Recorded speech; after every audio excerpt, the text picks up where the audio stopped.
Ano ko itatanong si Mr. Kerwin Espinosa. Dun sa testimony mo last time, sinasabi mo, paano mo na-contact si Mr. Dayan? Siya po ang tumawag po sa akin, Your Honor. Ha? Paano mo siya na-contact? Nakatanggap lang ako ng tawag na galing sa kanya, Your Honor. So walang nagbigay sa iyo ng number? Walang nagpakilala sa iyo? Meron po, Your Honor. Oh, yun. Sabihin mo lang. Si Sir Juby Espinido po, Your Honor. Yun ang sinasabi mo, siya ang nag-endorse kay Mr. Dayan. Wala pong sinabi na pangalan, Your Honor. May tatawag lang daw sa akin na driver bodyguard. Okay. Chief Inspector Espinido, do you confirm that? Good morning, Your Honors. No, Your Honors. No, hindi totoo na ikaw nagpasabi kay Kerwin Espinosa. Hindi totoo, Okay. Your Honors. Mr. Dayan, kilala mo ba si Chief Inspector Espinido? Hindi po, Your Honor. Hindi. Okay, so, alam mo, Kerwin, ito lang sasabihin ko sa inyo lahat. Pag nagpalit ng administrasyon, magbabago rin yung statement nyo. Huwag nyo kasing iisipin na yung mga nakapwesto ngayon ay habang buhay nakaupo dyan. Okay? Yun lang ang tatandaan mo. Okay, ngayon, sinabi dito na November 2015, kayo nagkita ni Mr. Dayan tsaka ni Senator De Lima sa Baguio. Ganun ba? Yes po, Your Honor. Okay, Mr. Dayan, sinasabi mo 2014. Yun po kasi tanda ko, sir, na tawag. Totoo bang nagkita talaga kayo nito ever? Opo, Your Honor. Okay, 2014, sigurado ka dyan. Yes, sir. Kailan kayo nag-split ni Senator De Lima? Sir, Kailan kayo naghiwalay? 2015 po. Anong buwan? Mga last week of February, sir. Last week of February. After nung February 2015, asan ka na? Nasa Pangasinan na po. Wala ka na ba sa DOJ? Wala na po. Okay, wala ka na. So bakit ka ngayon pagkakatiwalaan kung split na kayo? Okay, wag mo muna sagutin yan. Ngayon punta na tayo dito sa kay Espinido. Ay dito sa Baguio. Yung sa Baguio kay Mr. Ram, Espinosa. So Ram, magsasabi ka ng totoo, ha? Nakita mo ba to si Mr. Dayan? Hindi po, Your Honor. Hindi. Walang na-mention si Kerwin Espinosa tungkol kay Mr. Dayan? Wala po, Your Honor. Wala. Okay. Ikaw, Kerwin, nagkita kayo. Saan may nagkita ni Senator De Lima? Sa Burnham Park Sa po, Your Burnham Honor. Park kayo nagkita. Saan kayo kamo nagpalitan ng pera? Sa parking lot po ng Burnham Park, Your Honor. Parking lot ng Burnham Park. Sa loob ng kotse, sa labas ng kotse, saan? Sa loob po ako ng kotse, tapos Ano yung kotse mo? GL Grandia. Van po, Your Honor. Grandia. So do you confirm that, Mr. Dayan? Ano po yun, sir? Na saan mo nakuha yung pera?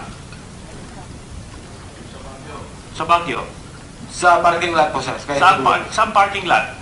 Sa malapit sa Burnham Park po, sir. So, ano doon? Doon sa gilid lang ng daan? Sabihin mo kung ano. Parang nagtabi na lang po yung sasakyan namin, sir. Tapos inabot lang sa yung pera. Yes, Your Honor. Hindi ka na pumasok sa kotse. Hindi na po. Okay. So, ayusin yung script kasi talagang buhol-buhol. Ngayon, 2015, November, bakit ka nagbigay ng pera kay Senator De Lima? Mr. Espinosa.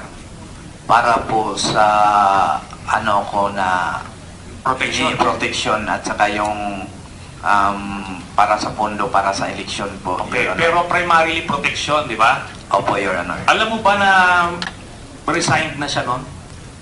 Nung panahon na yun as DOJ? Wala po akong Hindi mo alam? Your Honor. Okay. Paano ka po proteksyonan hindi na sekretary ng DOJ si Senator De Lima? Di ba? Ang Okay, ngayon ganito yan. ikaw, drug lord ka, makikipagkita ka sa politiko, doon kayo sa Burnham Park. Ha? Alam mo, pagka ang politiko pumunta ron, mga kampanya, kahit 1,000 tao magpapapicture sa amin. Hindi kami nag-i-screen na, teka muna, ano ba ito? Background check. Walang ganon. Kung sinong lumapit, popost ka, pipicturean ka. Kung ganito ang magiging basis natin ng guilt, na sasabihin natin na drug lord o drug cuddler, eh wala na magpapapicture na politiko. Kasi dito pa lang, paglabas namin, nagpapapicture na lahat eh. Di ba? Hindi pwedeng ganon. Kung totoo yan, sinasabi mo, magkikita kayo sa isang lugar, mag-uusap man kayo, hindi ka magpapapicture sa isang drug lord. Ha? Common sense. Alam mo yung problema dito sa script na ginawa nyo? Kulang eh. Tapos ito si Chief Inspector Espinido, na siyang ginagawa niya yung trabaho niya, nilaglag mo siya kasi may galit ka sa kanya. Walang koneksyon eh. Kaya kailangan mo sabihin eh. Sisirain mo yung pangalan ni Chief Inspector Espinido. Kaya sabi ko, Kerwin, alam mo, itong mga, dito sa affidavit mo, maliwanag na mili ka eh kung sino ilalaglag mo eh. Sino yung poproteksyonan mo, sino yung ilalaglag mo. Alam mo doon sa affidavit mo, si Senator De Lima lang yung idinawit mo. Kasi madali siyang ilaglag. Proteksyon, sabi mo, kaya ka nagbibigay. Pero yung mga politiko dun sa lugar mo, aba, wala kang binigay. Pero dun sa kay Chief Inspector Espinido, by the way, Mr. Chairman, can we have a copy of the blue book of the late Mayor Espinosa para makita natin talaga? Joby. Yes, Your Honor. So, pakisubmit dito, no? Para magkaalam. Kasi lumalabas yung credibility mo, credibility ni Chief Inspector Espinido, tsaka credibility ni Mr. Dayan. Ako naiintindihan ko yung lugar mo, alanganin niya. Kaya kailangan mong i-please yung mga humahawak sa'yo. Pero it will not save you. It will not save you, Kerwin. Sinasabi ko sa'yo, pagka nagpalit yung administrasyon at sasabihin sa'yo, sige nga, sabihin mo yung totoong kwento, sasabihin mo yan. Di ba, Kerwin? Sinabi ko lang po yung totoo, Your Honor. Oo, Kasi kaso, nandito na po ako, Oo. yung buhay ko. oh, yun na nga. Naintindihan ko, yung tatay mo pinatay. Kaya kailangan makikisama ka, di ba? Pero pinipili mo kung sino yung ilalaglag mo eh. Marami kang hindi sinabi doon. Marami kang hindi sinabi doon. Okay, ngayon, mag-digress lang ako, ano? Ikaw ba yung grupo mo nung nagtutulak ka sa Region 8? Region 8 ba yung teritoryo mo? Hindi po lahat sa Region 8 po, Your Honor. Ano lang? May mga particular na area lang po yung Leyte? Leyte na binibigyan. Southern Leyte? Dito lang part banda. Particular lang po, halimbawa, Ormoc, Okay. Baybay, ganyan. Sige, meron ka bang meron ba kayong factory doon? Wala po, Your Honor. So, kumukuha ka lang ng Shabu. ng shabu. Sino pinagkukuhanan mo? Si Lovely Impal Adam at saka si Peter Ko at kasi nung buhay pa si Jaguar Diaz po, Your Honor. So, na-mention mo last time si Peter Lim. Opo, Your Honor. O, ba't hindi mo sinasabi? Di ba? Sa source mo rin siya. Namin dalawa ni Jaguar, Your Honor. Silang dalawa ni Jaguar ang source mo. Opo, Your Honor. Si Peter Lim tsaka si Jaguar yung namatay. Opo, Your Honor. Okay. Kilala mo ba to si Governor Kua ng Catanduanes? Hindi po, Your Honor. Hindi. Okay, may nahuli just recently na pinakamalaking shabu factory sa Catanduanes. Ito yung kaya ko dinadoubt din yung sincerity nitong drug war na ito. Dahil yung mga malalaking drug lords na pinapangalanan hanggang ngayon untouched. Hindi ginagalaw, hindi iniimbestigahan. So may nahuli dyan under the care nito ni Governor Kua at nung Virac Mayor Lainez. Sila ang nag-supply. Grabe yung supply nila. Hindi nga na may mention even ni President Duterte. Ngayon, ito kasi si Kerwin, sa tingin ko rito, ano ka lang eh, distributor ka lang eh. Di ba? Masabi mo bang ano ka? Yes po, Your Honor. Binabagsakan ka lang, ikaw nagbebenta, so ganun ang kalakaran sa'yo. Binabagsakan ako tapos ibabagsak ko din sa mga tao ko, Your Honor. Okay. So, I'll move to PNP Chief De La Rosa. Sir? Yes, Your Honor. Good morning, Your Honor. Good morning, sir. So, in your capacity as PNP Chief, can you rattle off kung sino yung pinakang malalaking drug lord at drug protector dito sa Pilipinas, Luzon, Visayas, Mindanao? Unang-una, Your Honor, ang pinakamalaki na sa loob ng Bilibid. Sumunod, hindi ko ma-quantify yung kanilang ranking, Your Honor, dahil nga ongoing pa yung may mga revelation na lumalabas habang merong nakukuha ng statement. Now, just like this morning, nag-surrender sa akin si Lovely Impal Adam, yung in-incriminate ni Kerwin. Meron naman siya mga additional information na sinasabi. But sa ngayon, Your Honor, consider namin yung nasa loob ng Bilibid, ang malalaki. Kasama na dyan yung si Peter Lim ng Cebu, na sinasabi mo na hindi nahabol, at hindi po namin pwede sasabihin lahat ng detalye ng aming mga operations against the subjects, Your Honor. Karamihan, Your Honor, ito mga Chinese, Your Honor. At saka yung sinasabi mo, Your Honor, gusto ko sana sabihin yung sa Birac Catanduanes na bago lang namin na raid na Shabu Laboratory, Your Honor. Wala po kaming pinaprotektahan doon na sabi mo, hindi namin binabanggit yung pangalan ng gobernador, yung mayor. Hintayin na po natin yung investigation kung sinong lalabas, Your Honor. As of now, nakilala na namin yung in-check na nagrinta nung lugar na yun, Your Honor. Meron pa kang NBA agent na sali doon, Your Honor. Dahil yung nagrinta doon is common law wife ng isang NBA agent. Kahit na kapwa namin law enforcement, Your Honor, wala po kaming kinukubiran. Hindi po kami nagtatago. At saka yung war-on-war drugs natin, totohanan po ito, Your Honor. Hindi po ito may pinipili, may kinikilingan. With the permission of Senator Trillanes, may background na ba kayong ginawa, background investigation doon sa NBI Assistant Regional Director na nasa samputo sa Catanduanes? Ongoing, Your Honor, sa DJO ko sa NBI, Your Honor. Isidoro, hindi ba? So, anong investigation ang ginagawa niyo rito? Sino ba si Isidoro? Good morning, Your Honor. Si Attorney Eric Isidoro, before that incident, was the acting regional director of Region 12, which is Coronadal. After that incident of discovery, Colonel Art Pero texted me about the matter. Kako. Si Attorney Isidoro, meron ba siyang kinalaman doon sa mga raid sa Muntinlupa? Meron ba siyang naging partisipasyon tungkol sa pag-raid na sinasagawa noon ng DOJ sa Muntinlupa? I'm not so sure, Your Honor, You're not because sure?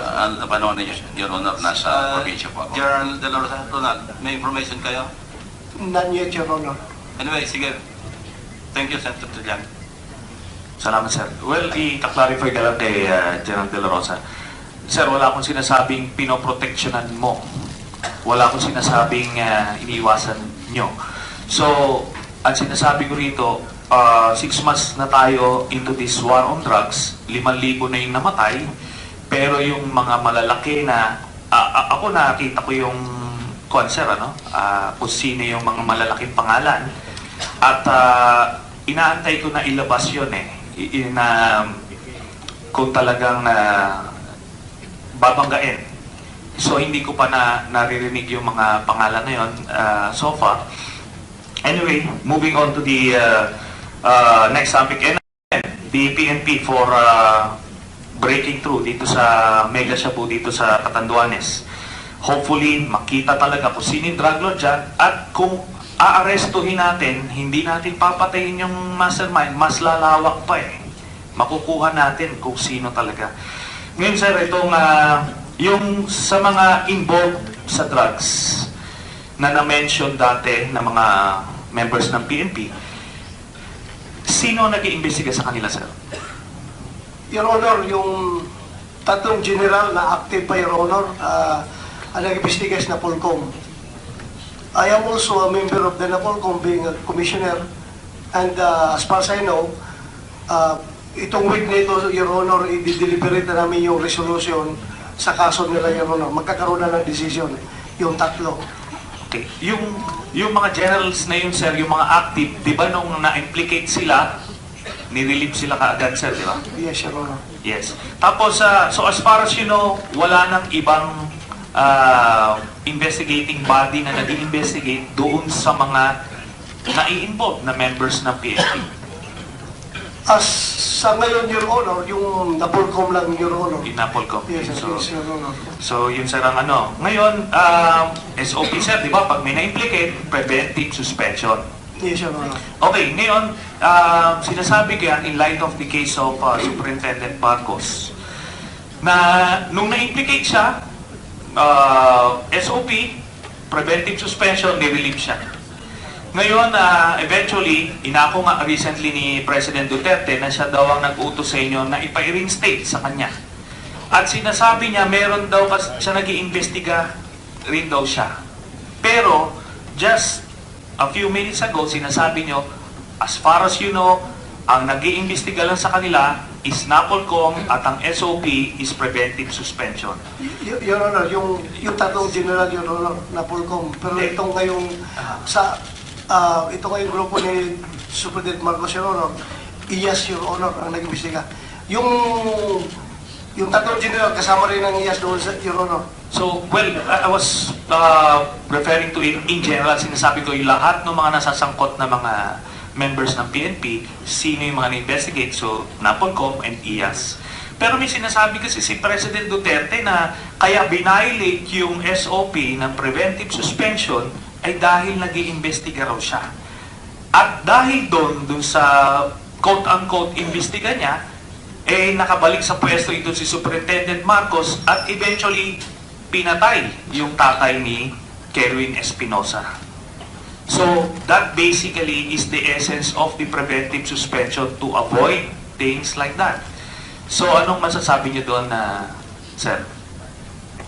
Your Honor, I just would like to make it clear na yung preventive suspension po, in-issue ko yun, yung after na nung napatay yung si Mayor Espinosa. Yun ang preventive suspension. Yung in-issue ko po dati is relief muna. Nung nanggagaling si EIDG Director Colonel Pero, saka si Colonel Delbo, saka si Colonel, yung tatlo, Your Honor, yung Peralta, pag uwi nila galing sa Abu Dhabi, pag huli kay Kerwin doon, binanggit kagad nila sa akin yung kanilang initial na kuha ng information. Ito sir, ito yung mga on the take sa drug payula kay Kerwin. So nabanggit doon yung pangalan ni Colonel Marcos. Nandun yung pangalan. So sabi ko, para clean slate tayo sa ating anti-drug operations, since active si Marcos doon sa anti-drug operations sa Region 8, tanggalin natin kasi ayaw kong mapuna tayo. Nirelieve ko yun, Your Honor, walang without preventive restriction. Relief lang, Your Honor, hindi po preventive suspension. Yung after na nung napatay si Mayor Espinosa, yun yung preventive suspension. Well, that's very clear, but still, na-violate, binalik. At You have 13 seconds, but with the permission of the body, the chair will give you extra 2 minutes to pursue your point. Maraming salamat, sir. Well, I'm going to Superintendent Marcos. Superintendent Marcos, what led you to conduct the operations against the Mayor Espinosa? Ano yung nag-motivate sa'yo na bakit hands-on ka doon? Actually, sir, wala namang nag-motivate sa akin na specifically i-operate si Mayor Espinosa. It was a recommendation coming from may provincial officer na meron silang na-find out na intelligence report at may nakuha silang deponent na there is a firearm on the cell of Mayor Espinosa and there is a drug transaction in the cell of Raul Yap. Based on his recommendation, sir, at saka nag-apply siya ng search warrant, I just approve it, sir. Okay. Bakit hindi mo na lang ni-refer dun sa unit na kung saan under custody si Mayor Espinosa? Ba't hindi mo na lang ni-refer yung intel report na yon? At alam nyo kasi, Colonel Marcos, ako nakulong ako eh. Maya't-maya kahit in the middle of the night, magkakandak ng search kung sino yung kustodya namin. Walang search warrant dyan. Okay, walang search warrant dyan sa ISAP, sa Krame. Part nung psychological na approach nila, tototahin ka in the middle of the night, magkakandak sila ng search. Halubugin, walang search warrant na kailangan. Bakit kailangan ikaw? Bakit kailangan yung team nyo? It was the recommendation, sir, ng provincial office. Okay. So, actually, as the regional chief of the CIDG, I have different provinces to supervise. It was the wisdom of my provincial officer na based on his recommendation, I think it is appropriate to do it. Okay. So, aside dito kay Mayor Espinosa, sino pa dun sa grupo ni Kerwin Espinosa ang napatay nyo? Yung isa rin, sir, na subject ng search warrant, it was a 2 search warrant. No, aside from that incident, sino yung nag-operate sa iba pa? Sa iba pang kasama sa circle ni Kerwin Espinosa? Kerwin, pwede mo bang i-enlighten? Sino po ba ang napatay doon sa grupo mo na Wala na yata. CIDG? Wala po yata, sir, sa amin. May napatay na tao pero hindi ko alam kung anong grupo ang nag-operate sa kanya, si Fernando Balagbis alias Intoy na nasa Baybay City Jail. Okay. Sa City Jail din, di ba? Opo, Your Honor. Pinatay siya sa loob ng City Jail. Opo, Your Honor. Tao mo. Yung abogado ni Mayor Espinosa, sino nag-operate doon? Hindi, Sa pagkakaalam mo, hindi ko po yun alam, Your Honor, kasi wala ako dito sa... Chief Inspector Espinido, meron ka bang insights kung sino ang gumawa na? So far, Your Honor, yung provincial director natin sa Samar, nagkandak din sila ng ongoing investigation pa. So yung abogado, yung mga tropa mo, yung dating asawa mo ba yan? Oo, yung sa Cebu, Your Honor. Okay, tapos itong tao nyo, so ikaw na lang naiiwan. Opo, Your Honor. Bakit palagay mo, ikaw, ang naiiwan? Bakit inuubos yung mga tao mo, lahat? Meron kayong alam. Kasi sa panahon na yun, Your Honor, umalis ako ng bansa. Kaya siguro mahal pa ng Panginoon, kaya nabuhay pa. Po, Your Honor. Okay. Well, anyway, ito na lang. Alam nyo kasi galing kami sa galing din naman tayo sa serbisyo. Yung ganitong operation kasi, Colonel Marcos, hindi yan ginagawa nung sa level mo lang eh. Hindi kayo very brave na tututukan nyo yung mga jail guards, papasukin nyo doon kung wala kayong basbas. Ngayon yung knowledge na yan, nasa yan, hawak mo yan. Sinasabi ko nga sa'yo, pag nag-umikot ang mundo at nagpalit ang... question na yan, saan yan? Yes, sir. Pag nagpalit ang ihip ng hangin, lalabas yan, yung katotohanan. Pero ikaw, habang hindi mo nilalabas yan, delikado ang napipiligro ka. Okay? That's all, Mr. Chairman. Senator Nasan, Yes, Ron.